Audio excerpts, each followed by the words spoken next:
Hey guys, Jeremy here at My Way MFG. If y'all watched our last swap meet video we made, Dan went back a couple days later, bought something I might would have bought.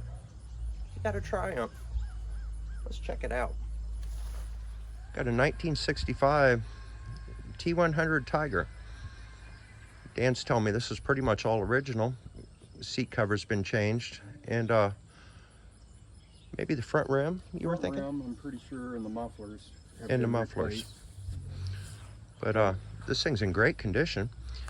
What do we have back here? The original registrations? One of the original registrations from 1975, still in the holder. How cool is that? You got the 1973 to 74 Iowa vehicle inspection sticker still on the shock. Very cool. This was your first time really riding it, getting over here, right? Yep, it was. It ran good. I need to fiddle with the carburetor a little bit, I think. It likes to have the choke part way on. Yeah. Otherwise, it seemed to didn't miss a beat. Shifted good. Went down the road good. Very cool. I think back to the BSA 500 I had. This is basically the same bike that it was. Very, you know, the two competing models, you know, from England at the time. Same size, both single carb. I always thought that bike ran good and pulled hard and stuff. It was very impressive. Good running bike. This one pulls pretty good too for a 500. I think they're only rated at 38 horsepower or something like that. But it never really felt like you were lacking power though. No, or I didn't think so coming up the highway. Right. I cruised right along. I always found it to be pretty reliable. I never had any, I can't remember ever breaking down on the road one time. Like I was saying earlier, every once in a while I'd blow a spark plug out. I had some kind of bad threads in one side. If it was something I had now, I could have fixed it, but back then, gosh, what was I, 20? I'd just take a pair of pliers and screw it back in. The easiest way to fix it. Yeah. It'd go for quite a while. This one I plan on putting some miles on it. It's not going to be a long haul motorcycle, but you know, right. I'll ride it quite a bit. So I'm glad I went back when we saw this Wednesday. I kept thinking about it, so I went back and we were able to negotiate a deal, and I'm glad I can add it to my collection. When you text me and said you bought one, this is the one I had in my head. I didn't know which one you'd bought, but I kind of thought it might have been this one. I like the fact that it was honest and more original. It wasn't all painted up, or they tried to make it look like something it wasn't. Yeah, right. It still has a Lucas headlight in it that works. That's good. There's a torn gator on one of the forks, so I ought to replace those. I do remember when I was riding mine back in the day, I did get pulled over by a cop one time out on Route 41 and my headlight wasn't working. And I switched it to high beam and it come on and he let me go. Well, yeah, well, that was nice of him, I guess. Yeah. The horn on this one didn't work when I looked at it, but by the time I got it home, it did work. Yeah. So I don't know if just hauling it in the back of the truck, the vibrations knocked something loose in the horn or switch or what, but it works now. Yeah, probably a connection just wasn't quite making. And it still has original wiring, original cloth covered wire harness. I know it's the original rear wheel. The mufflers, possibly the head pipes might have been changed. The front rim definitely has been. It's not a Dunlop rim anymore. It's an aftermarket. But otherwise, it's I'd say, you know, 80% original.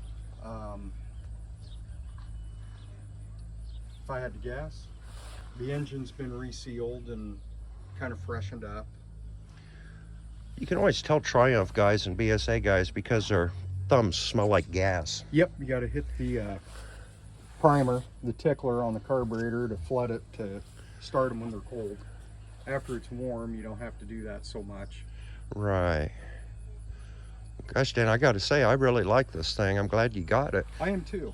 it makes me want to get my Sportster out and running. Well, I'm hoping you do. You know, that'd make me maybe do a good video with your vintage Sportster and our vintage Triumph, kind of a head-to-head run down the road. I know your Sportster is faster, but it would be a good day to ride. You know, I don't like going real fast anyway. I don't either. I just like to cruise along and have a good time and look at the scenery where we used to ride our bikes when we were kids. Sure. Hit all the roads. And boy, we done a lot of that, riding them bikes around when we were kids. yes, we did.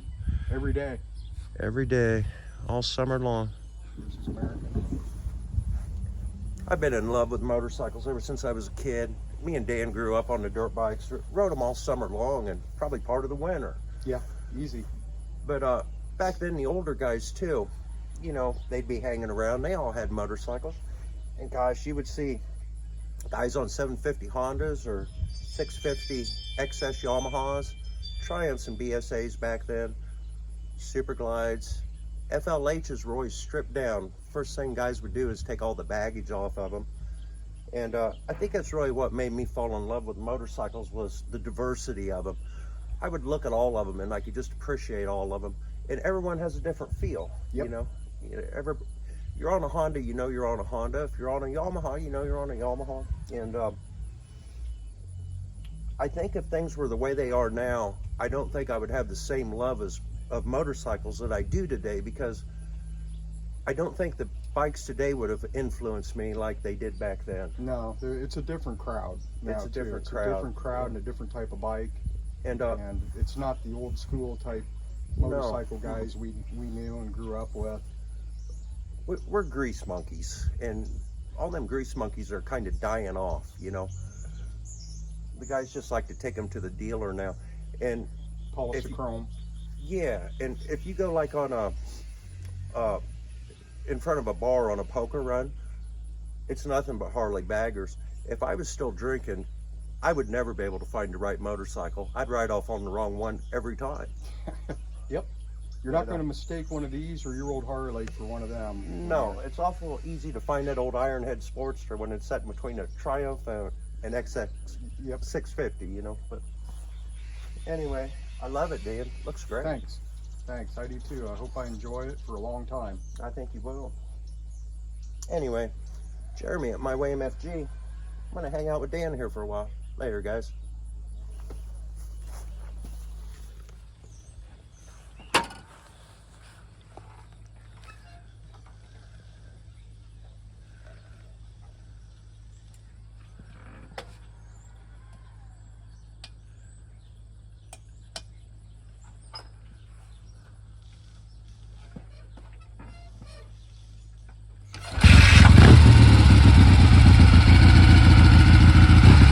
Catch you later, Dan. Be careful.